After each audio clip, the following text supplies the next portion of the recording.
Hi there, it's David John, the Resourceful Coach, and what we're going to talk a little bit about today is going to the practice ground and combining my data that we use with launch monitor data. And we're going to use today a little sort of device called the Garmin R10, which is just going to give us some really good feedback on some of the numbers that I think are important to you when you go to the practice ground. And a lot of the time when you go to the driving range nowadays, there are systems there like Top Tracer, Flight Scope, TrackMan, which can give you the numbers that we're going to talk about. And the key numbers we're going to talk about are your club head speed, your ball speed, and what you may get is a number called smash factor. Okay, and really the most important number in those sort of three is your ball speed, because that's telling us what the ball is actually doing. We're going to look at it today, think, right, let's think, what should a single figure golfer need to achieve to shoot the score they want? So what do they need to do off the tee?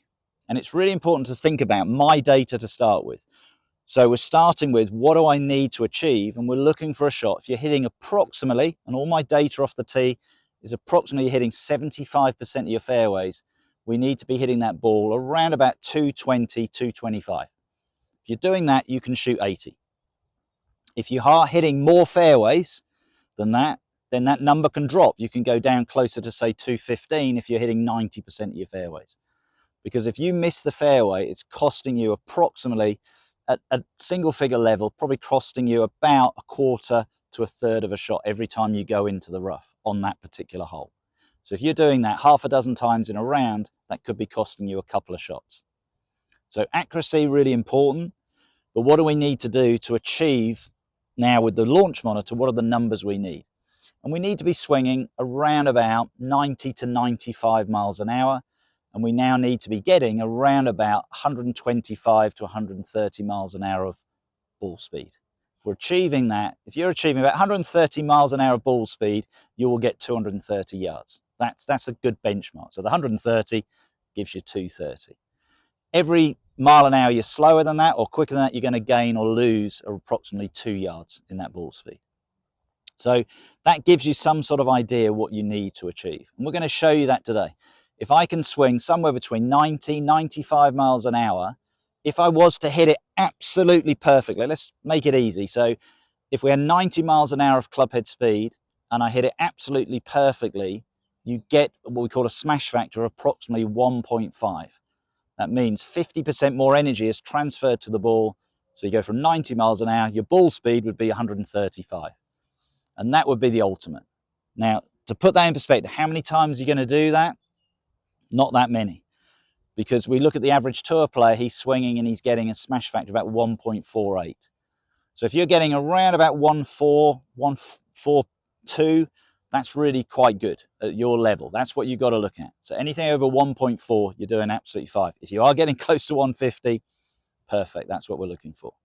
So we're going to hit some shots. We're going to get some data, which we'll put on the screen for you after each shot. And we're going to look at really 4 key numbers. We're going to look at club head speed. I need to be swinging 90 miles an hour plus to play to single figures. That's our sort of number. We're going to look at the ball speed and then the smash factor, see how efficient my shot was. And then obviously we'll look at the overall distance that we're getting from the shot. So they're the sort of numbers that we're looking for as we go through. So let's hit 4 balls. We're going to hit 4 shots for you today. See what we get. Okay. It's not the warmest of days out here. I know it's nice and sunny, but it is. We're coming into sort of February in the UK. So I think as I was driving here, it was about 6-7 degrees. So it's not the warmest of days, but we'll get some data. It will pick up my club head speed. So that's the one thing that will be consistent. And then we'll see what we get through the air and the results from there. So let's go through my routine. As I said, we'll hit 4 shots. We'll get some data, see how we're doing. Can I play single figure golf off the tee? That's what I'm looking for.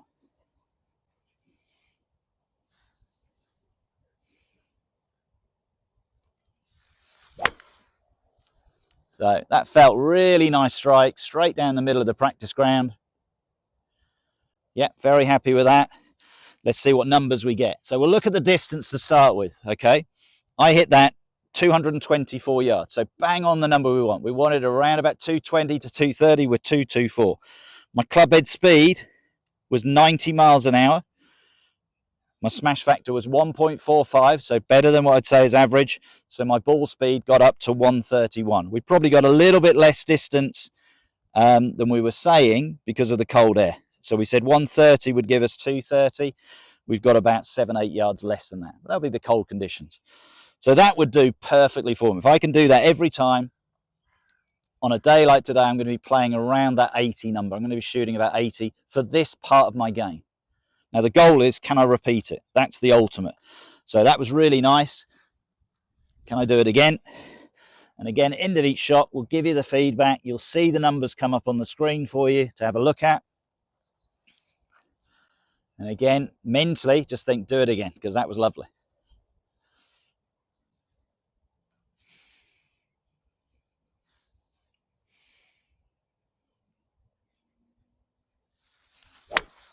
Now that one came a little bit out of the hill. Still going down the middle of my practice ground, but it wasn't the best strike. Okay, and we can say the numbers you're going to see here are going to change a little bit, which is good because it shows you what the data's telling us. Okay, so my club head speed, remember it was 90 before, it's now dropped to 88, so just 2 miles an hour less. Okay, my ball speed though was 124, and my smash factor dropped to 1.4. So you can see the efficiency of the shot wasn't so good. Overall, that golf ball now only went, so I went from 220 plus to now only 205. So we dropped quite a bit there. So you can see just the quality is right. I only changed my club head speed by 2 miles an hour, but because my contact was poor, I've lost 20 yards. Now, what I see golfers do on the next shot is they'll think, well, I've got to hit it harder to make up for it. No, what I know is the first shot felt really rhythmical and nice, came right out the middle of the club. The second one didn't. So let's just put that in perspective. I've hit it 205 yards against what I need is my 225.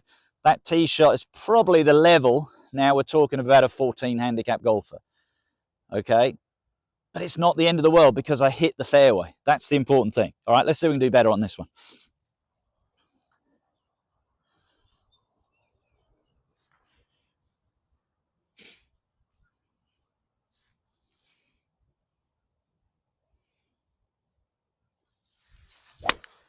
Much better strike. What are my numbers? Okay, so we're up to 91 miles an hour now. So a little bit better on the club head speed. My ball speed's gone up to 129. So that's given me a smash factor of 1.43. They're the key numbers that we're looking at. Okay, and distance, still not great. Not as good as the first one, 211. Okay, sorry, I'm looking at the wrong thing there, 217. Okay, so 217, okay. All right, it's around about our number. Remember what we said, 220, 225. So I'm around about shooting that score. Okay, but we still haven't found that lovely rhythm of the first one. And that's the key thing that I'm looking for. That's what's giving me the extra shot. I'm not swinging it really any different in speed. What have we gone from 88 to 91 throughout those shots? But you can see my distance has changed by over 20 yards through those different shots. Okay, right, let's get that feeling back again. So again, we're putting the two ideas together. 225, comfortably going to play single figure golf, hit the fairway, just keep that rhythm. Well, that was definitely the best of the lot. Let's see what we get. Okay, so my club head speed, exactly the same as the last shot. Okay, 91 miles an hour, but that felt right out the middle of the club. So my smash factor went up to 1.47. My ball speed's gone up to 134. My distance overall, 232. So all of a sudden you can see my variables in that. The one thing that hasn't really changed throughout those shots was my club head speed. Only approximately about a 2 mile an hour difference, but my ball speed changed by over 10 miles an hour throughout those shots. And that's the difference. It's that quality of strike. That's what you're looking for. Just don't go out there looking to power that ball away. Get that feeling of the shot of what you're going through. So this is what we're looking for a single figure golfer to do. As you've seen there, I've hit shots between 205 and just over 230 yards through those 4 shots, but the club head speed didn't really change. So quality of strike, find that rhythm, find that tempo. If you can, it does 2 things. One, you'll hit it further. Chances are you'll be a little bit more accurate as well, so the ball will be in a better position. but it's going to give you confidence to go into the next few shots that you play.